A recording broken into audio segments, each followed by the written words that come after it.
আজকে যে বিষয়টা নিয়ে আমি কথা বলতে চাই, আমার কাছে মনে হয় যে এই দেশের আপামর জনসাধারণকে এই জিনিসটা চোখে আঙ্গুল দিয়ে দেখাবার প্রয়োজন রয়েছে।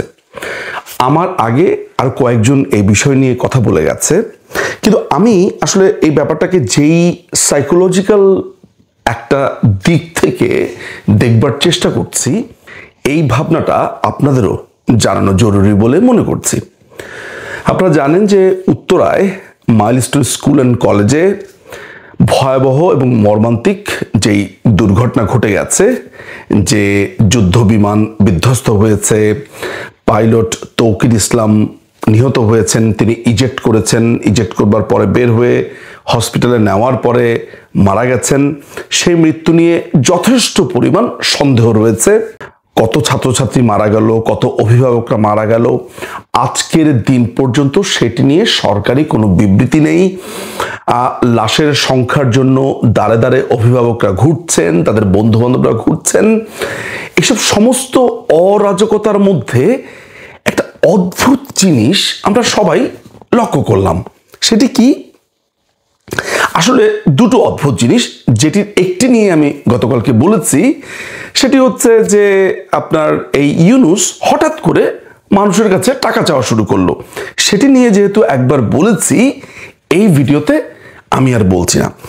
দ্বিতীয় যে বিষয়টা, আমি জানি না আমারই মতো আপনাদেরকে বিস্ময় বা বিস্মিত করেছে কিনা, সেটি হচ্ছে বাংলাদেশের বেশ কিছু রাজনৈতিক দলকে ইউনূস তার কার্যালয়ে ডেকেছে।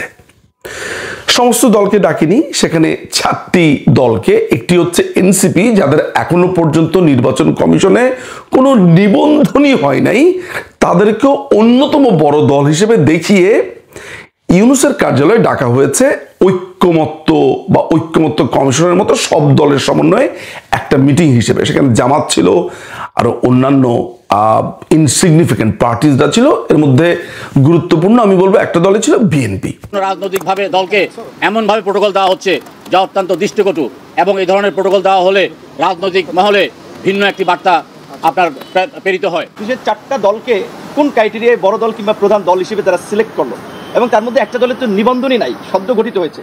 এবং এই অভিযোগটা মোটামুটি বৈঠকে উত্থাপিত যারা করেছেন বাকিরাও সমর্থন করেছেন যে সরকারের কর্মকাণ্ডে এবং ভূমিকায় দেখা গেছে যে তারা এনসিপির প্রতি একটু পক্ষপাত দুষ্ট ভূমিকা পালন করছে। কিন্তু বিষয় এগুলো না, কে গুরুত্বপূর্ণ কে অগুরুত্বপূর্ণ, সেটা থেকে সবচেয়ে যেই ব্যাপারটা আমার মাথার মধ্যে স্ট্রাইক করেছে, সেটা হচ্ছে এই মিটিংটার মধ্যে আলোচনা হয়েছে যে আওয়ামী লীগের প্রশ্নে সবাই এক কিনা। খেয়াল করে দেখেন, এই ছোট এঞ্জেলরা, ছোট বাচ্চারা মারা গেছে, পুরে খাক হয়ে গেছে, কয়লা হয়ে গেছে। এইটা নিয়ে চিন্তা না করে এই পুরো ঘটনাটাতে আওয়ামী লীগ স্যাবোটেজ করবে, কোট এবং আনকোট, বা তারা এই ঘটনাটাকে ক্যাশ করবে, বা তারা এই ঘটনাটাকে নিয়ে আন্দোলন করবে। ইউনূসের মাথাতে এই ভয়টা কাজ করছে। তার মাথাতে এটা নেই যে অনেকগুলো স্টুডেন্ট মারা গেছে, তাদের চিকিৎসা, তাদের ভবিষ্যৎ, তাদের ফ্যামিলির ভবিষ্যতের চিন্তা, তাদের ক্ষতিপূরণ, এগুলো মাথার মধ্যে নেই। মাথার মধ্যে প্রথমেই কাজ করেছে আওয়ামী লীগ চলে এলো কিনা। সেইখানে সেই মিটিংয়ের মধ্যে আমরা দেখেছি কি বিভৎস এবং কুৎসিতভাবে ইউনূস হাসছে। আপনারা নিশ্চয়ই ভিডিওতে সেটা দেখতে পাচ্ছেন। মানে হাসিটা দেখেই মনে হচ্ছে একটা ড্রাকুলা বসে আছে, একটা ভয়ঙ্কর লোক বসে আছে। এই লোকটি ছাত্রছাত্রীদের কথা ভাবেনি, তার মাথাতে প্রথম চিন্তা এসেছে তার গদি নিয়ে, তার গদিটা না নড়ে যায়।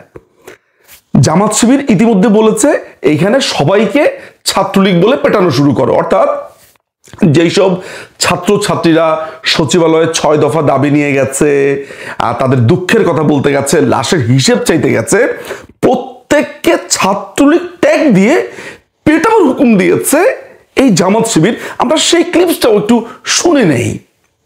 আমরা ছিলাম আর কি, আমরা তো সচিবালয়ের সামনে থেকে আসছি। তোমার হচ্ছে কি আমাদের এখানকার যে ভাইরা ছিল আর কি, আমাদের ইউনিটের সবাইকে আমরা পুশ করছি ওখানে। পুলিশের যথেষ্ট সহযোগিতা করেছে। ওইখানটা আমরা আমাদের যে গ্রুপগুলো ছিল প্রত্যেকের যতগুলো আইডি আছে আইডিগুলো থেকে ছাত্রলীগের বিষয়টা আমরা কিন্তু সামনে আনার চেষ্টা করছি। আপনারা আর কি আপনাদের জায়গা থেকে একটু সহযোগিতা করুন, আপনারা আপনাদের ওই ইউনিট গুলো সবাই একটু বলে দেন। আমরা কেন্দ্রের সাথে সমন্বয় করছি, কেন্দ্রের বাইরেও আর কি এখানে তো খাইরুল আছে, উনিও বলছে অনেকবার, আমরা ওইভাবে সবগুলো ছড়াইছি, ছাত্রলীগের বিষয়টা সামনে আনার চেষ্টা করতেছি। আপনারা আপনাদের যতগুলো আইডি আছে এগুলো অ্যাক্টিভ করে একটু ছাত্রলীগের ভাই এখানে কিন্তু ছাত্রলীগ ফয়দা করছে, বুঝছেন? ফয়দা নিয়ে এই জন্যই ওদের সামনে আনতে হবে, বুঝলেন? ওরা থাকুক বা না থাকুক, ওটা আমাদের পেজগুলোতে মিমস বানানোর দরকার আর কি। ওরা দেখলাম যে একটা স্লোগান ঢুকাই দিচ্ছে, বুঝলেন? ওখানে ঢুকাই দিল শেখ হাসিনাকে চাই, হ্যান ত্যান বলছে। হ্যাঁ, আমরা ওটাকে আবার দিচ্ছি ইচ্ছা মতো। আমরা যে কোনো কিছুর জন্য প্রস্তুতি নিয়ে রেখেছি আর কি। যদি ওরা বড় করতে চায় আমাদের সব ধরনের প্রস্তুতি আছে। সবাইকে ধন্যবাদ, সবাই কাজ করুন। প্রিয় দর্শক, আপনারা শুনলেন পুরো ব্যাপারটা কি দাঁড়িয়েছে। এই মৃত আত্মা, এই ছোট ছোট বাচ্চারা, এদের উপর দিয়ে ক্ষমতাটাই বেশি। মানে এদের কথা চিন্তা করবার প্রয়োজন নেই। জুসের কাপে চুমুক দেওয়া হচ্ছে, সেখানে দামি দামি পানির বোতলও দেখতে পাচ্ছি, হাস্যোজ্জ্বল মুখে সবার মিটিং। আওয়ামী লীগ চলে এলো কিনা আবার বিবৃতি দেওয়া হচ্ছে আওয়ামী লীগের প্রশ্নে সবাই এক। কি অদ্ভুত না? আমি জানি না যে দেশের সাধারণ মানুষরা এগুলো কিভাবে নিচ্ছে, তাদের অ্যাগনি বা পেইন বা তাদের রাগটা ঠিক কোন পর্যায়ে আছে। তো আমি যেটাতে বিস্মিত হয়েছি, এতগুলো লাশ, পোড়া দেহ, লাশের সংখ্যার হিসেব নেই, এত ক্ষয়ক্ষতি, এত কষ্ট, এত দুঃখ, এত মর্মান্তিক একটা ঘটনা, সবকিছু ছাপিয়ে ইউনূসের মাথায় এসেছে আওয়ামী লীগ। আপনারা কি এই পশুটা, এই এনিমেল, এই ভয়ঙ্কর ড্রাকুলার ভাবনার প্যাটার্নটা লক্ষ্য করেছেন? কি অদ্ভুত, তাই না?